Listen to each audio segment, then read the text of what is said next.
जी, operating system के बारे में हम पढ़ने जा रहे हैं आज।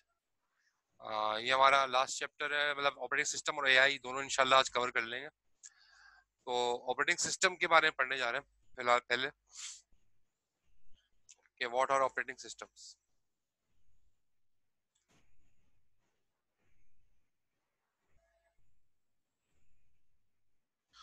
वैसे तो ऑपरेटिंग सिस्टम के नाम से पूरा एक सब्जेक्ट आपके पास आएगा और उस सब्जेक्ट के अंदर आप पूरा इन डिटेल पढ़ोगे ऑपरेटिंग सिस्टम में। मतलब ऑपरेटिंग सिस्टम में क्या क्या फंक्शंस होते हैं, कौन से बिहेवियर्स होते हैं, कौन से एल्गोरिदम्स होते हैं, कौन कौन से मसाइल ऑपरेटिंग सिस्टम जो है किस कैसे टेक्निकली उसको हैंडल करता है।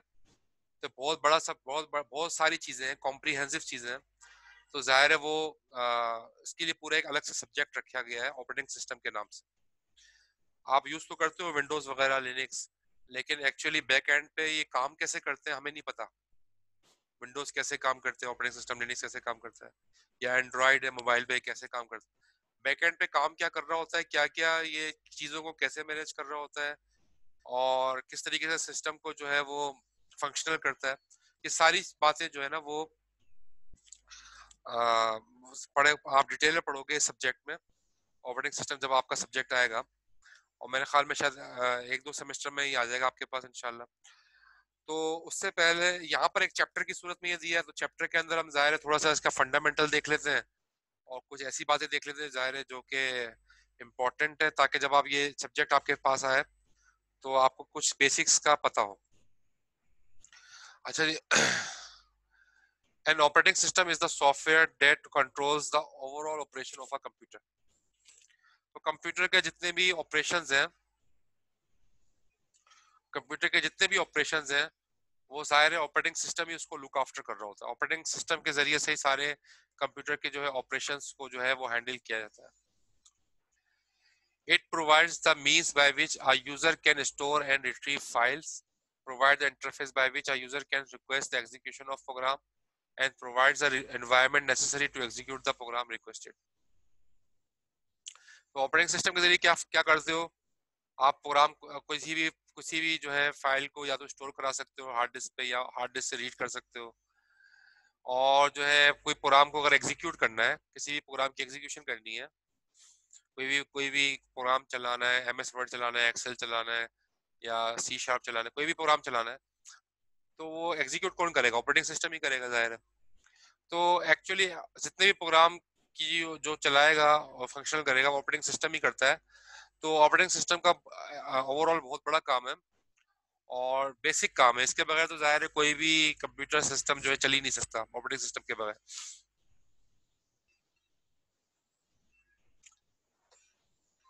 And operating system is a software. ठीक है, जाहिर है ये भी एक सॉफ्टवेयर ही होता है।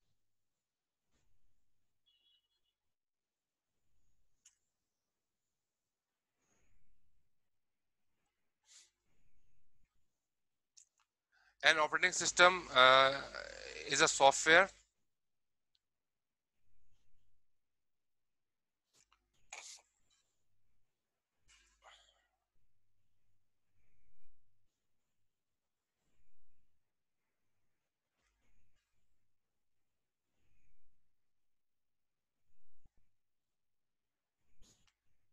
that run on computer and manages the computer hardware and provides common services for efficient execution of various application software.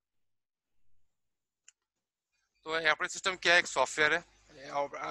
जाहिर है ऑपरेटिंग सिस्टम एक सॉफ्टवेयर है और ये कहाँ रन हो रहा होता है,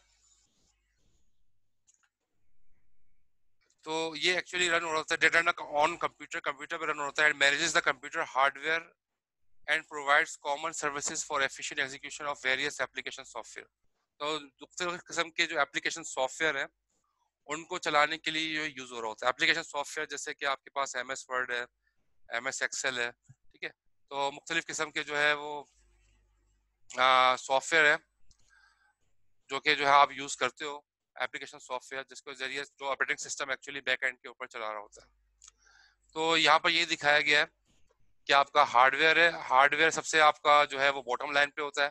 हार्डवेयर जो है वो ऑपरेटिंग सिस्टम यहाँ पर एग्जिस्ट करता है, यानी कि ऑपरेटिंग सिस्टम का काम आपका हार्डवेयर चलाना भी है और और जो है ना ऑपरेटिंग सिस्टम का काम जो है आपका हार्डवेयर चलाना भी है और एप्लीकेशन चलाना भी काम ऑपरेटिंग सिस्टम का है। तो एप्लीकेशन और हार्डवेयर दोनों को जो है ना ऑपरेटिंग सिस्टम अपने एंड के ऊपर रन करता है। तो यूजर के अगर आप पॉइंट ऑफ व्यू से देख लो तो यूजर जो है एक्चुअली जो है वो बैकएंड पर है और यूजर जो है वो एप्लीकेशन चला रहा होता है अपने अपने एंड के ऊपर, जबकि जो है वो जबकि जो है हार्डवेयर जो है वो हार्डवेयर चलाने के लिए और ऑपरेटिंग सिस्टम जो है वो अपने एंड के ऊपर अपना किरदार अदा कर रहा होता है कि ऑपरेटिंग सिस्टम हार्डवेयर और एप्लीकेशन सॉफ्टवेयर दोनों को ही जो है वो अपने एंड के ऊपर जो है एग्जीक्यूट कर रहा होता है।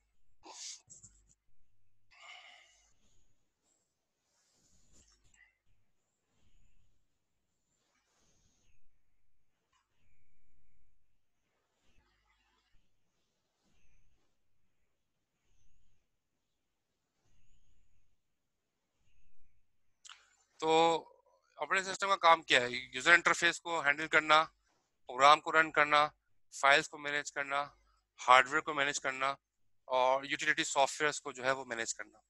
These all are the functions of operating systems.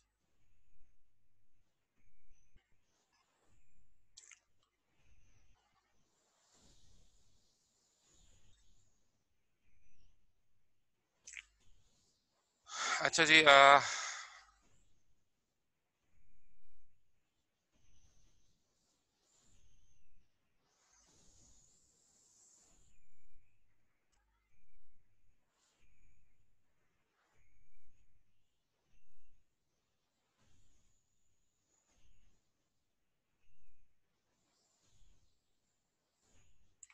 तो different types of operating system की मुख्तलिफ किस्म के ऑपरेटिंग सिस्टम जो है अवेलेबल है।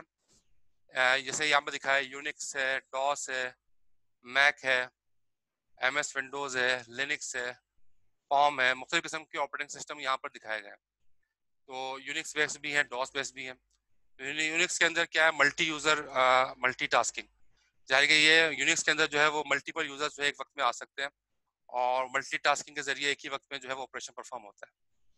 और command line interface, CLI interface provide किया जाता है लिनक्स के अंदर। ठीक है, यूनिक्स के अंदर सीएलआई इंटरफेस होता है, यानी कि कमांड लाइन पे आप कमांड्स लिखते जाते हो और सीएलआई के ऊपर जो है वो कमांड जो है वो उसके अंदर जो है वो आती जाती है। तो इस सूरत में होता क्या है कि कमांड लाइन इंटरफेस पे आप जो है कमांड के जरिए से जो है वो हैंडल करते रहते हो। यूनिक्स है several versions but they lack interoperability. Multiple version जो है यूनिक्स के जो है इस वक्त चल रहे हैं और उसके जरिए से जो है ना वो यूनिक्स ऑपरेटिंग सिस्टम जो है वो अपना काम कर रहा है।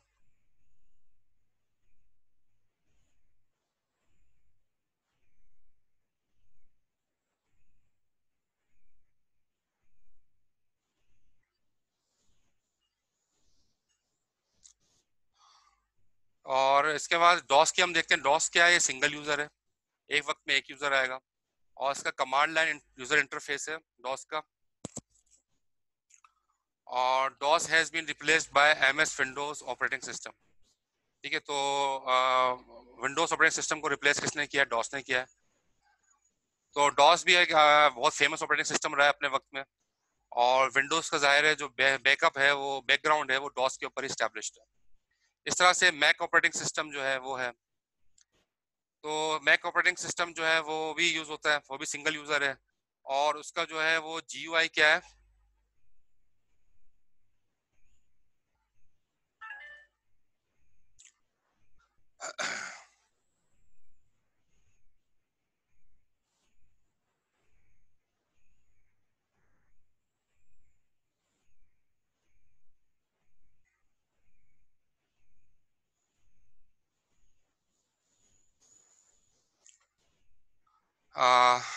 मैक ऑपरेटिंग सिस्टम है। मैक ऑपरेटिंग यानी कि ग्राफिकल यूजर इंटरफेस के जरिए जो है यहाँ पर दिखाया गया है। मैक ऑपरेटिंग सिस्टम है इजीली टू यूज जीयूआई। तो मैक ऑपरेटिंग सिस्टम जो है वो हम यूज कर रहे होते हैं, ये भी इसकी फीचर्स दिखाए गए हैं। सिंगल यूजर है, ग्राफिकल यूजर इंटरफेस है और डेस्कटॉप के ऊपर जो है ये ऑपरेटिंग सिस्टम यूज हो रहा है। इस तरह से एमएस विंडोज, ठीक है, माइक्रोसॉफ्ट विंडोज है, ये भी सिंगल यूजर है और ग्राफिकल यूजर इंटरफेस के जरिए से जो है यार सारी चीजें इस पर हैंडल हो रही हैं। The first true MS Windows operating system is MS Windows 95। ठीक है, जो पहला जो सिस्टम आया था जो कि एक्चुअली सही मानों में हम जिसे कह सकते हैं कि जो ग्राफिकल यूजर इंटरफेस का मतलब आपको पता ही होगा कि जिसके अंदर जो है वो जैसे विंडोज है ना, विंडोज ग्राफिकल यूजर इंटरफेस है, जिसके हर चीज के लिए एक विंडो जो है वो एस्टेब्लिश्ड है, और वो विंडो जो है वो एक्चुअली वो उसके ऊपर हम सारा काम कर रहे होते हैं विंडो के ऊपर। तो वो सारा काम जो है सैंड के ऊपर हो रहा होता है। तो डेस्कटॉप ऑपरेटिंग सिस्टम के जरिए जो है वो, यानी कि ज़ाहिर MS विंडोज क्या है, एक डेस्कटॉप ऑपरेटिंग सिस्टम है। MS विंडोज जो है वो आपको डेस्कटॉप ऑपरेटिंग सिस्टम प्रोवाइड करता है। डेस्कटॉप का मतलब PC। ठीक है, तो इस PC के ऊपर आप जो है MS विंडोज इंस्टॉल कर लेते हो। इस तरह लिनक्स है, लिनक्स भी मल्टी यूजर है, और कमांड लाइन यूजर इंटरफेस जो है इस पे जो है वो इसके अंदर रखा गया है। और Linux is an open source software, एक ओपन सोर्स सॉफ्टवेयर है। और इस ओपन सोर्स सॉफ्टवेयर के अंदर जो है वो एक्चुअली जो है, ओपन सोर्स का मतलब क्या है, इसको आपको परचेज नहीं करना पड़ेगा, लाइसेंस्ड है, परचेज करने की जरूरत नहीं है। और नेटवर्क ऑपरेटिंग सिस्टम आप इसमें यूज करते हो। तो GUI इसके बाद जो है पाम पाम का मतलब क्या है, ये भी एक ऑपरेटिंग सिस्टम है, pocket PC palm operating system. ये सिंगल यूजर ऑपरेटिंग सिस्टम है और ग्राफिकल यूजर इंटरफेस को यूज करता है। They are specially designed for PDA। तो PDA के लिए डिजाइन किया गया है, मोबाइल ऑपरेटिंग सिस्टम जो है उसके लिए जो है डिजाइन किया गया। तो ये एक्चुअली जो है पूरा दिखाया गया कि different type of operating system जो है तो किस तरीके से जो है वो इन चीजों को जो हैंडल कर रहे होते हैं।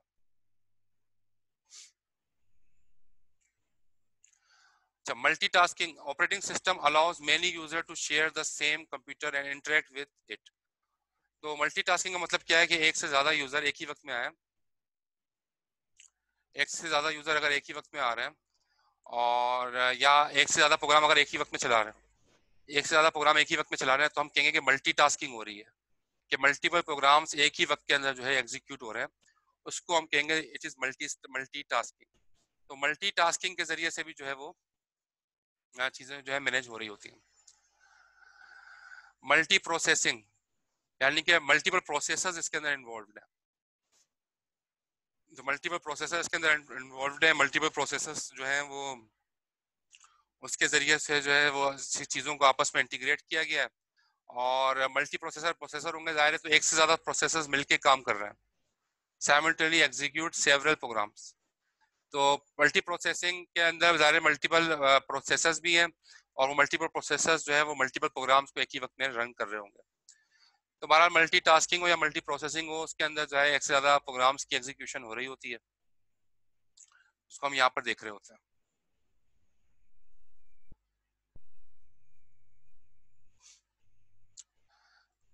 तो इस तरह से जो है वो ये रजिस्टर्स हैं, आप देखो ये मल्टीपल CPUs आ गए, और मल्टीपल CPU, हर CPU के साथ जो है वो रजिस्टर्स भी हैं, रजिस्टर्स के साथ जो है वो कैशे भी है। तो मेमोरी एक ही है, मल्टीपल प्रोसेसर कनेक्टेड है, इसको हम कह रहे हैं मल्टी प्रोसेसिंग। मल्टी प्रोसेसिंग के अंदर मल्टीपल प्रोसेसर्स जो है आपस में कनेक्ट होते हैं थ्रू आ मेमोरी, और सब मिलके जो है मल्टीपल ऑपरेशंस को परफॉर्म कर रहे होते हैं, मल्टीपल टास्क को परफॉर्म कर रहे होते हैं। और ज्यादातर ये बहुत सारे ऑपरेटिंग सिस्टम के अंदर जो है ये चीज मौजूद है।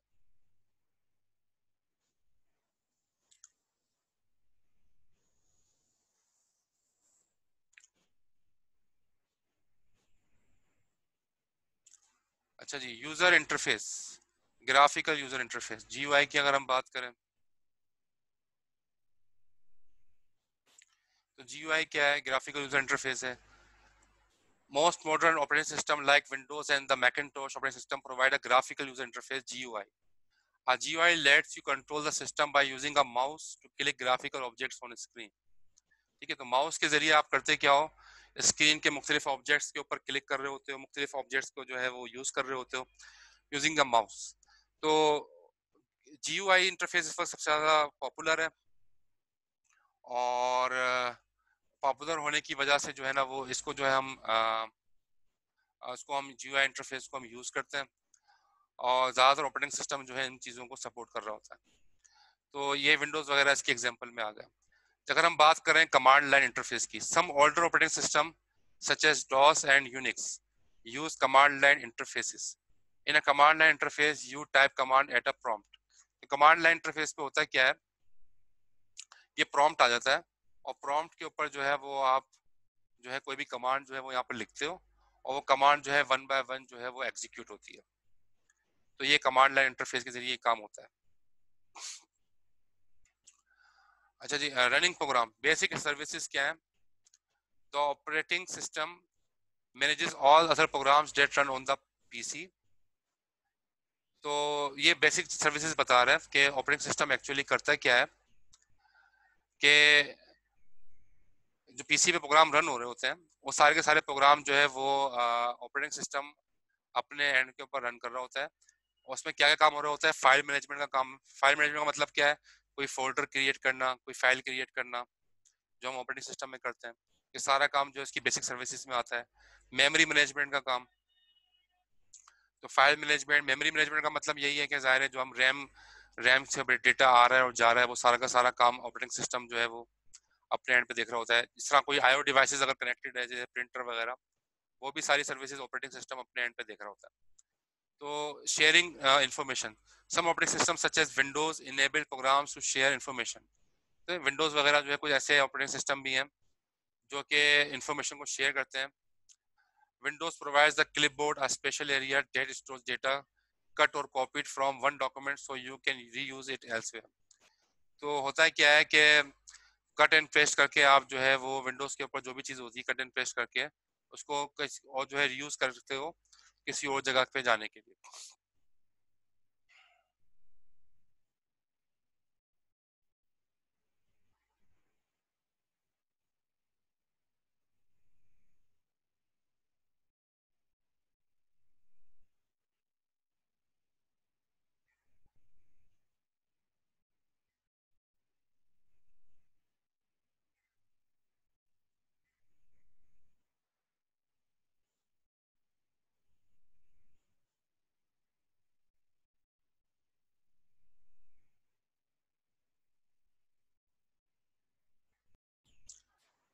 तो ये तो था थोड़ा सा प्रोग्राम के रनिंग करने के हवाले से।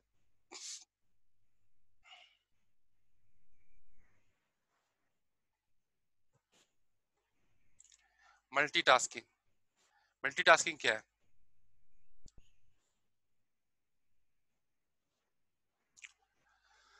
Multitasking is the capability of running multiple processes simultaneously. ठीक है, मल्टीपल प्रोसेसेस अगर एक साथ चल रहा है तो उसको हम कहते हैं multitasking. Through multitasking you can do several cores at one time such as printing a document while downloading a file। यानी कि मल्टीटास्किंग के जरिए एक से ज्यादा काम एक ही वक्त में आप कर सकते हो। और जाहिर है ये ऑपरेटिंग हम देखते भी हैं, ऑपरेटिंग सिस्टम एक वक्त में एक से ज्यादा काम जो है वो परफॉर्म कर रहा होता है। और यहाँ पे लिखा है managing hardware, each hardware device is controlled by a piece of software. तो हर हार्डवेयर हार्डवेयर जो है वो सॉफ्टवेयर के जरिए जाहिर कंट्रोल हो रहा होता है। उसको सॉफ्टवेयर में हम उसको ड्राइवर कह सकते हैं, जो मुख्तलिफ चीजें हैं। तो सारे हार्डवेयर जैसे माउस है, माउस का ड्राइवर है, कीबोर्ड है उसका ड्राइवर है। तो जितने भी हार्डवेयर है उनके साथ एसोसिएटेड ड्राइवर्स हैं जिसको हम जाने वो सॉफ्टवेयर ही होता है ड्राइवर। और उसके जरिए जो है वो हार्डवेयर जो है वो उसको आप फंक्शनल कर रहे होते हैं। तो यूटिलिटी सॉफ्टवेयर कौन से हैं? Utility is a program that performs a task that is not typically handled by the operating system। तो कुछ काम ऐसे हो रहे होते हैं, कुछ प्रोग्राम ऐसे होते हैं जिनको ऑपरेटिंग सिस्टम अपने एंड पे नहीं देख रहा होता, तो उसके लिए आप यूटिलिटी सॉफ्टवेयर यूज करते हो। यूटिलिटी सॉफ्टवेयर क्या है? एक एडिशनल प्रोग्राम होता है जिसको आप इंस्टॉल कर लेते हो और वो काम जो है जो ऑपरेटिंग सिस्टम नहीं कर रहा वो अपने एंड पे यूटिलिटी सॉफ्टवेयर कर रहे होते हैं। जैसे कुछ जैसे फाइल डिफ्रेगमेंटेशन है, फाइल डिफ्रेगमेंटेशन एक यूटिलिटी है और अब तो ये विंडोज के अंदर भी डाल दी गई है, वरना विंडोज के अलावा भी हम इंस्टॉल कर सकते थे प्लगइन्स के तौर पे। तो ये करता क्या है कि जब आप इसको चलाते हो तो ये जो जो जो डेटा जिसमें जिन सेगमेंट्स में हार्ड डिस्क के डेटा नहीं है उसको अलग कर देता है, जिन सेगमेंट्स में हार्ड डिस्क के डेटा उसको अलग कर देता है और जो है जो हार्ड डिस्क को एफिशिएंटली जो है वो यूटिलाइज कर लेता है। हम्माद वसीम कोई क्वेश्चन है तो चैट पे लिख दें, चैट पे लिख दें। डेटा कंप्रेशन, डेटा कंप्रेशन का मतलब क्या है कि डेटा जो है कंप्रेस करने का नाम। जैसे आप देखो विनरार है, विनजिप है, वो डेटा को कंप्रेस करते हैं। तो ये भी क्या है? ये एक यूटिलिटी सॉफ्टवेयर है। यूटिलिटी सॉफ्टवेयर है और यूटिलिटी सॉफ्टवेयर के जरिए से जो है ना, जो है हम इन चीजों को जो है यूज कर रहे होते हैं यूटिलिटी सॉफ्टवेयर के जरिए से।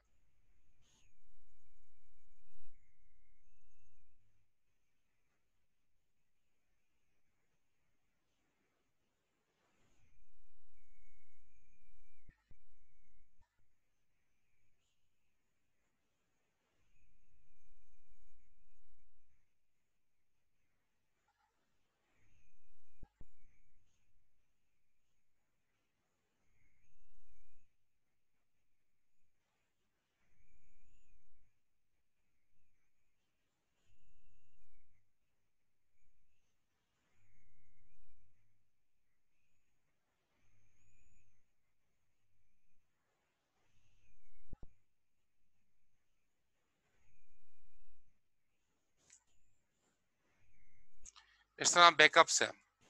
जो बैकअप का मतलब क्या है कि आप कुछ बैकअप लेके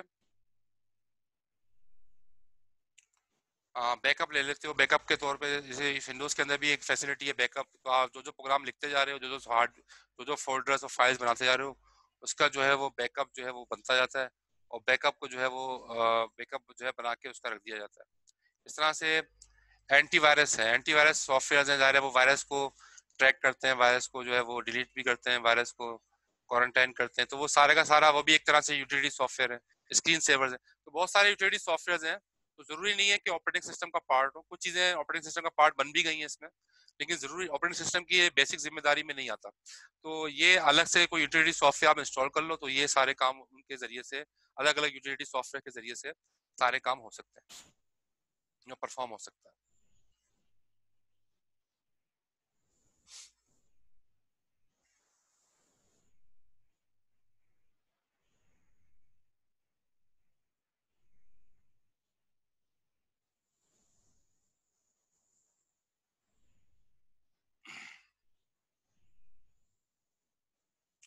अच्छा, managing files. Users can make file management easier by creating a hierarchical file system that includes folders। हाँ, कोई चैट पे कर दे आप, हसनात चैट पे लिख दे। अच्छा जी, users can make file management easier by creating hierarchical file system that includes folders and subfolders arranged in a logical order। तो files को मैनेज करने के लिए भी काम आता है, असल काम तो जाहिर है यही है। लेकिन कभी कभी जो है कुछ ऐसे भी सॉफ्टवेयर और यूटिलिटी सॉफ्टवेयर होते हैं जो कि फाइल की मैनेजमेंट के लिए जो है वो इस्तेमाल हो रहे होते हैं, और उसके जरिए फोल्डर और फाइल्स को अरेंज कर सकते हैं। ऐसे ऐसे सॉफ्टवेयर भी अवेलेबल है। तो यहाँ पर गलत ये बता रहा है कि यूटिलिटी सॉफ्टवेयर के जरिए बहुत सारे काम जो है यहाँ पर सर अंजाम दिए जा सकते हैं, जिसके अंदर ये सारे ज़ाहिर ये सारी चीज़ें हैं।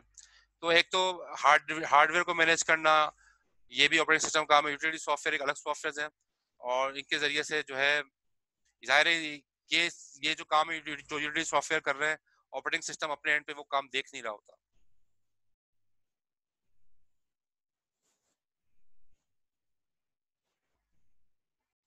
अच्छा जी, multiprogramming between process A and process B.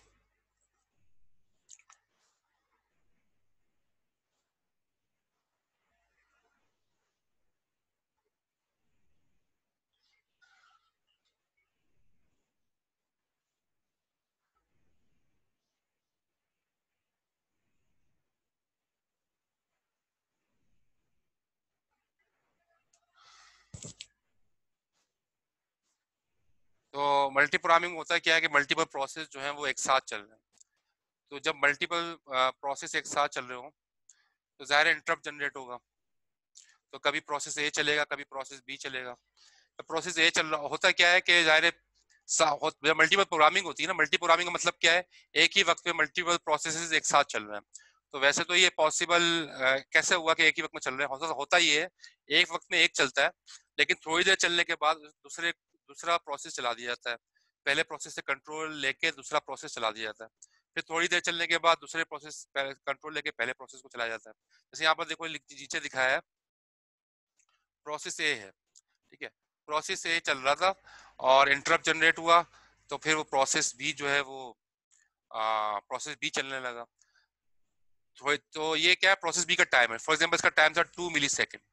तो 2 मिली सेकेंड गुजरने के बाद 2 मिली सेकेंड गुजरने के बाद ये प्रोसेस बी का भी टाइम खत्म हो गया, फिर जो है इंटरप्ट जनरेट हुआ, अब दोबारा प्रोसेस ए की बारी आ गई, तो ये प्रोसेस ए चलेगा 2 मिली सेकेंड।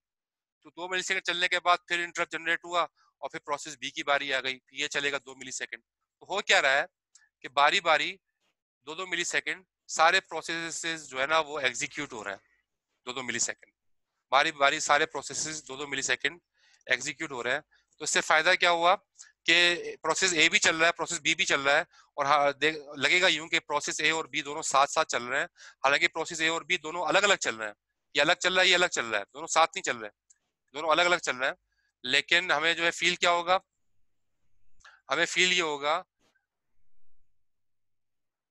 तो हमें फील क्या होगा कि हमें यही फील होगा कि जो है वो कि जो है ना कि रनिंग जो एक साथ हो रही है, मल्टीपल प्रोसेसेस जो है ना वो एक साथ चल रहे हैं, प्रोसेस ए और प्रोसेस बी दोनों जो है एक साथ चल रहे हैं। तो हमें ये देखने में फील होगा। तो इसलिए जो है ना ये मल्टी प्रोग्रामिंग जो है उसका कॉन्सेप्ट यहाँ पर क्लियर हो गया होगा आपको कि मल्टीपल प्रोसेसेस एक साथ चलते हैं, और मल्टीपल प्रोसेसेस के जरिए जो है ना वो जो चीज़ों को मैनेज किया जाता है। और होता यही कि टाइम स्लैशिंग कर दी जाती है अपने अपने टाइम पीरियड के ऊपर, अपने अपने टाइम पीरियड के ऊपर हर कोई जो है ना वो प्रोसेस चलता है और एग्जीक्यूट होता है। और हर 2 मिली सेकेंड के बाद, जैसे तो मैंने एग्जांपल दी, 2 मिली सेकेंड कुछ भी टाइम हो सकता है, तो उसको कहते हैं टाइम स्लाइस। तो टाइम स्लाइस जो है जब कंप्लीट हो जाए फिर दूसरा प्रोसेस शुरू हो जाता है, फिर जब टाइम स्लाइस उसका खत्म हो जाए दूसरा प्रोसेस शुरू हो जाता है। हालांकि वो प्रोसेस अभी कंप्लीट नहीं हुआ है, लेकिन वो जो है टाइम स्लाइसिंग के खत्म होने की वजह से जो है ना वो हर प्रोसेस जो है वो जो दूसरा प्रोसेस जो है वो स्टार्ट हो रहा होता है। तो ये एक चीज हो रही होती है multi programming.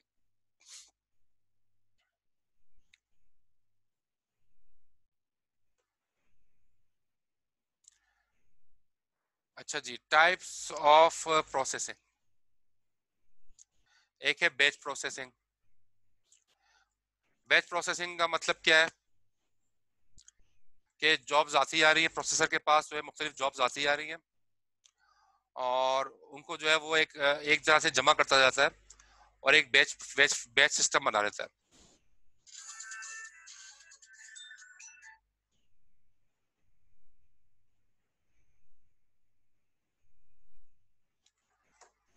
The jobs are then run one after another. तो एक के बाद दूसरी जो है जॉब्स जो है वो रन होती रहती हैं। No job can be started until previous job is completed. तो जब तक पहली जॉब कंप्लीट नहीं होती अगली जॉब जो है उस वक्त तक स्टार्ट नहीं हो सकती। तो जब पिछली जॉब कंप्लीट हो जाती है, जैसे यहाँ पर नीचे दिखाया है कि पहली जॉब जब कंप्लीट होगी फिर दूसरी जॉब स्टार्ट होगी, जब दूसरी जॉब जॉब कंप्लीट होगी फिर तीसरी जॉब स्टार्ट होगी। तो एक के बाद दूसरी, एक के बाद दूसरी जॉब जो है वो चलती है। उस सिस्टम को कहते हैं बैच सिस्टम। बैच प्रोसेसिंग का मतलब क्या है कि सारे जितने भी जॉब्स हैं, जॉब्स का मतलब क्या है कि जो मुख्तलिफ काम आ रहे हैं ऑपरेटिंग सिस्टम के पास, जितनी भी जॉब्स हैं वो सारी की सारी बैच की सूरत में स्टोर हो जाती हैं, और वन आफ्टर अनदर एक एक जॉब करके जो है वो चलती है। इसको हम कहते हैं बैच प्रोसेसिंग। एक होता है रियल टाइम प्रोसेसिंग। अच्छा जी, रियल टाइम प्रोसेसिंग का काम क्या है उसको हम समझ लेते हैं।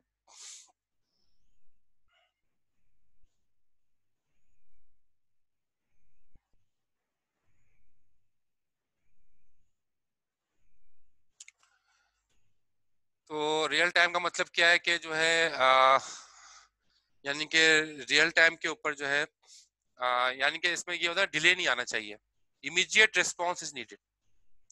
जैसे ही यानी कि रिक्वेस्ट आया वैसे ही जो है वो फौरन रिस्पॉन्स करे, डिले नहीं आना चाहिए। जैसे इसके एग्जांपल दिए एंटी मिसाइल डिफेंस सिस्टम। अब मिसाइल के अंदर ना कुछ मिली सेकंड का भी डिले आ गया ना, सॉरी सेकंड्स का भी डिले आ गया, कुछ सेकंड्स का भी डिले आ गया, तो मिसाइल कहीं का कहीं हिट हो जाएगा। इस तरह एयरप्लेन लैंडिंग कंट्रोल सिस्टम। तो लैंडिंग कंट्रोल सिस्टम भी बहुत ज्यादा फोकस्ड होता है, और एक सेकंड का भी फर्क नहीं आना चाहिए वरना लैंडिंग में प्रॉब्लम हो सकती है एयरप्लेन की। और interrupt error in computer system. Computer system में जो इंटरप्ट आ जाते हैं उसके जो एरर होते हैं, तो ये मुख्तलिफ चीजें दिखाई हैं कि इसके अंदर डिले नहीं आना चाहिए। तो इसको कहते हैं रियल टाइम प्रोसेसिंग, कि जैसे ही रिक्वेस्ट है फौरन उसको जो है फौरन फुलफिल किया जाए, एक सेकंड का भी डिले ना है, उसको कहते हैं रियल टाइम प्रोसेसिंग। तो ऑपरेटिंग सिस्टम कुछ ऐसे भी होते हैं जो रियल टाइम ऑपरेटिंग सिस्टम होते हैं। विंडोज आपका रियल टाइम ऑपरेटिंग सिस्टम नहीं है, क्योंकि जाहिर है विंडोज में डिले आता है। अगर बहुत ज्यादा एप्लीकेशन चल रही हो विंडोज, आपने देखा हैंग भी होता है, तो विंडोज के अंदर हम जो है ना वो अफोर्ड नहीं कर सकते। विंडोज को जो है ना तो हम ये अफोर्ड नहीं कर सकते कि जो है एयरप्लेन लैंडिंग कंट्रोल सिस्टम जो है, मतलब हम ये अफोर्ड नहीं कर सकते विंडोज में कि जरा सा भी डिले आए। तो इसलिए हम कह सकते हैं कि विंडोज जो है वो रियल टाइम प्रोसेसिंग नहीं कर रहा। तो रियल टाइम ऑपरेटिंग सिस्टम अलग होते हैं। नेट पे जाके आप सर्च कीजिएगा रियल टाइम ऑपरेटिंग सिस्टम, तो आपके सामने कुछ ऐसे ऑपरेटिंग सिस्टम का नाम आएंगे जिनको आपने पहले उनका नाम भी नहीं सुना हो, लेकिन वो सारे रियल टाइम है, वो फौरी तौर पर रेस्पॉन्स करते हैं, और जाहिर है उनका आर्किटेक्चर बिल्कुल डिफरेंट होता है। अच्छा, यहाँ पर दिखा है टाइम शेयरिंग प्रोसेसिंग।